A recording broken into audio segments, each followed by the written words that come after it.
നമസ്കാരം 91 ന്യൂസിലേക്ക് സ്വാഗതം. കേരളത്തിൽ PSC നോക്കുകുത്തി. സമരം ചെയ്ത വനിതാ CPO റാങ്ക് ലിസ്റ്റിലുള്ളവർ ദുർവാശിക്കാരാണെന്ന് PK ശ്രീമതി ടീച്ചർ പറഞ്ഞത് ജോലി നൽകിയില്ലെങ്കിലും വേദനിപ്പിക്കുന്ന വാക്കുകളെങ്കിലും പറയാതിരിക്കാമായിരുന്നു എന്നായിരുന്നു സമരം ചെയ്തവരുടെ മറുപടി.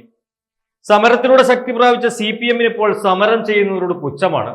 ഒപ്പം സമരക്കാരെ മോശമായി അവർ ചിത്രീകരിക്കുകയും ചെയ്യുന്നു.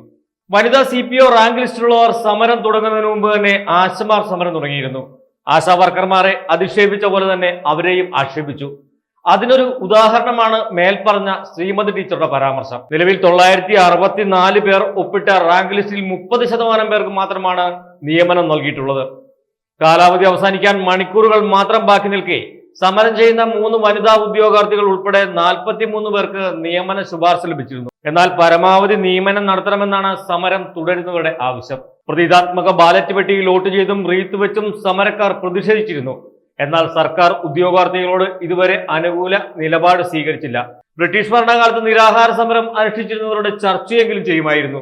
എന്നാൽ കമ്മ്യൂണിസ്റ്റുകാർ ഭരിക്കുമ്പോൾ ചർച്ച പോലുമില്ലെന്ന് മാത്രമല്ല, സമരക്കാരെ ശത്രുക്കളായി കാണുകയാണ്. സർക്കാർ മേഖലയിലെ എല്ലാ വിഭാഗങ്ങളിലും പിൻവാതിൽ നിയമനവും ബന്ധു നിയമനവുമാണ് കേരളത്തിൽ ഇപ്പോൾ നടക്കുന്നത്.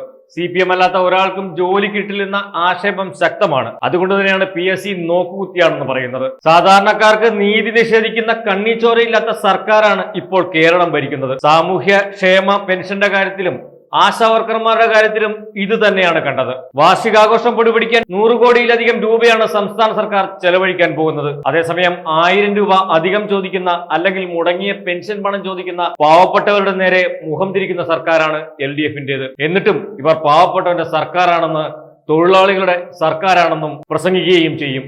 ഇത് ഇരട്ടത്താപ്പ് മാത്രമല്ല, കൊടിയ വഞ്ചന കൂടിയാണ്. നമസ്കാരം.